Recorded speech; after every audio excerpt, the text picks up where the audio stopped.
আসসালামু আলাইকুম। ভারত হচ্ছে সেই দল যাদের ব্যাকআপের কোনো অভাব নাই। সেই শুরু থেকে এখন পর্যন্ত চলতেছে। ব্যাকআপের তাদের নিয়ে কোনো চিন্তা নাই। কারণ তাদের গোড়া শক্ত। আমাদের কে? হ্যাঁ, দেখেন বাংলাদেশ এবং ভারতের মধ্যে যদি আমরা পার্থক্য খুঁজি তাহলে পার্থক্য খুঁজতে গেলে আকাশ পাতাল অনেক পার্থক্য পাওয়া যায়। কিন্তু আমরা এখন দেখব যে ভারতের যে টপ অর্ডার রয়েছিল একসময়কার টি-20 বিশ্বকাপ খেলার পর যারা বাদ পড়েছেন বলতে গেলে অবসর নিয়ে নিয়েছেন সেই রোহিত শর্মা, বিরাট কোহলি। রোহিত শর্মা, বিরাট কোহলি অবসর নেওয়ার পর হয়তো কেউ ভাবছিলেন যে হয়তো তাদের মতো হয়তো আর কোনো প্লেয়ার পাবেন না। কিন্তু এখন দেখেন যে রোহিত শর্মা হিটম্যান যাকে খেতাব দেওয়া হয়েছে টি-20তে যার পারফরম্যান্স অতুলনীয়, যিনি ভারতকে দীর্ঘদিন পর বিশ্ব চ্যাম্পিয়ন করেছেন, সেই রোহিত শর্মা চলে যাওয়ার পর তার জায়গায় যিনি এসেছেন তিনি কেমন খেলতেছেন? আমরা যার কথা বলতেছি তিনি হচ্ছেন সঞ্জু স্যামসন। দীর্ঘদিন ভারতীয় দলের সাইড বেঞ্চে বসে থাকতে থাকতে এক সময় তিনি নিজেকেই হয়তো বলতে চেয়েছিলেন যে আসলে আর কতদিন বসে থাকবো, আর কি পাবো না ভারতের এই দলে চান্স, কিন্তু সেটা আর হলো কই। তিনি অবশেষে চান্স পেলেন রোহিত শর্মা চলে যাওয়ার পরে এই মুহূর্তে স্কোয়াডে রেগুলার হয়েছেন, নতুবা আগে তাকে দেখা যেত এই কালবদরে 2-1 ম্যাচ, কিন্তু বেশিরভাগ ক্ষেত্রে সাইড বেঞ্চে বসে থাকতেন এবং সাইড বেঞ্চে বসে থাকার পর যে 2-1 ম্যাচ চান্স পেতেন সেখানে কোনো সময় নিজেকে ফুটিয়ে তুলতেন, আবার কখনো দেখা গেছে তিনি চুপসে যেতেন। তবে এবার সব কিছু আলাদা রেখে এই সঞ্জু স্যামসনকে দেখা যাচ্ছে সেই আইপিএল এর রাজস্থান রয়্যালস এর সঞ্জু স্যামসনকে, যে রাজস্থান রয়্যালস এর হয়ে দীর্ঘদিন সার্ভিস দিচ্ছেন এবং রাজস্থান রয়্যালসকে প্রায় একাই টেনে নিয়ে যান। এমনকি সর্বোচ্চ রান স্কোরার ক্ষেত্রেও কিন্তু সঞ্জু স্যামসনের নাম থাকে আইপিএল এ। সেই সঞ্জু স্যামসন এবার দেখালেন ব্যাক টু ব্যাক সেঞ্চুরি। টি-20তে ব্যাক টু ব্যাক সেঞ্চুরি করা এত সহজ নয়, কিন্তু সঞ্জু স্যামসন সেটা দেখালেন টপ অর্ডারে, অর্থাৎ ওপেনিং এ ব্যাট করতে নেমে। রোহিত শর্মার জায়গায় ব্যাট করতে নেমে সঞ্জু স্যামসন বাংলাদেশের বিপক্ষে করেছিলেন সেঞ্চুরি এবং সেখান থেকে শুরু করে আজকে সাউথ আফ্রিকার বিপক্ষেও করলেন সেঞ্চুরি। 107 রানের দুর্দান্ত একটা ইনিংস খেললেন। সাউথ আফ্রিকা বিপক্ষে সাউথ আফ্রিকার এই একদম টপ লেভেলের বোলার যারা রয়েছেন তাদের বিপক্ষে মার্কো জনসন, কুয়েটজের মতো বোলারদের বিপক্ষে এই রান করা কিন্তু সহজ নয়, সেটা করেছেন সঞ্জু স্যামসন।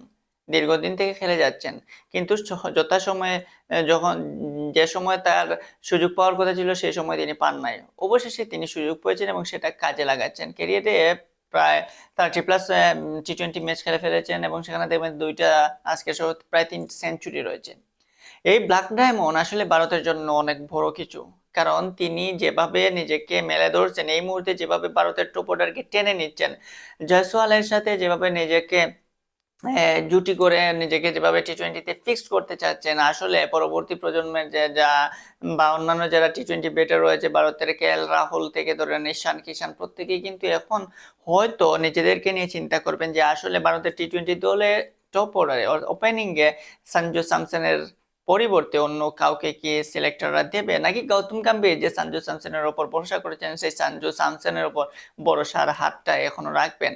সঞ্জু স্যামসনের উপর যদি সেই ভরসার হাতটা রাখেন তাহলে সঞ্জু স্যামসন মেবি আর হতাশ করবেন না, কারণ দীর্ঘদিন তিনি ছিলেন একটা প্রেসারে। আগে তার মধ্যে একটা প্রেসার ছিল যে আসলে আমি যখন খেলতে আসছি তখন রোহিত শর্মার রিপ্লেস হিসাবে বা কোনো উইকেট কিপার ডিকে রিপ্লে বা ঋষভ পান্ত কিংবা ঈশান কিষানের রিপ্লে হিসাবে এসেছে। এখন আমি যদি পারফরমেন্স করতে না পারি তাহলে আমি আবার বাদ পড়ে যাব। সেই প্রেসারের কারণে কখনো তিনি পেরেছেন, কখনো আবার ফ্লপ হয়েছেন, কিন্তু সেই সব প্রেসারকে উতরিয়ে গিয়ে এই মুহূর্তে রোহিত শর্মা না থাকায় তিনি নিজেকে মোটামুটি স্বাধীন ভাবছেন এবং হয়তো টিম ম্যানেজমেন্টও তাকে সেই স্বাধীনতা দিয়েছে যে এখন তুমি টপ অর্ডারে তুমি ওপেনিং খেলবে, তুমি সেটা যেহেতু একটা সুযোগ পেয়েছো সেটা কাজে লাগাও। সেই ফ্রি লাইসেন্সের কারণে এই মুহূর্তে সঞ্জু স্যামসন রয়েছেন সেরা ছন্দে, সেরা ফর্মে। এই সঞ্জু স্যামসনকেই তো ভারত চাইছিল এবং বাংলাদেশ এবং ভারতের মধ্যে যে পার্থক্য সেটা কিন্তু দেখিয়ে দিলেন সঞ্জু স্যামসন। কারণ বাংলাদেশ ব্যাকআপ খুঁজে পায় না। তামিম ইকবাল পরবর্তীতে অনেক ওপেনার এসেছেন, তারা কিন্তু যথাযথ তাদের মূল্যায়নটা করতে পারেন নাই। লিটন কুমার দাস কিছুদিন সার্ভিস দিয়েছেন, পরবর্তীতে তিনি নতুন বলে একদম ফ্লপ হয়ে গেছেন। এই মুহূর্তে লিটন কুমার দাসকেও ওপেনিং এ ভরসা করতে পারে না বাংলাদেশের টিম ম্যানেজমেন্ট, কিন্তু সেই জায়গায় ভারতীয়রা তাদের ব্যাকআপ তৈরি করে রেখেছে, যে যায় তার রিপ্লেস হিসাবে আসে। এক সময় বীরেন্দ্র সেহবাগ, সচিনরা ছিল, সেখান থেকে আসলো রোহিত শর্মার মতো তারকারা, সেখান থেকে এখন সঞ্জু স্যামসনরা চলে আসছে। তো এটা তাদের ধারাবাহিক একটা তৈরি রয়েছে, তাদের গোড়া, তাদের শক্ত রয়েছে, সেই শক্তির ভিতর কারণেই কিন্তু তারা এই মুহূর্তে এমন পারফরমেন্স করছে, কিন্তু আমরা সেখানেই ব্যর্থ হচ্ছি।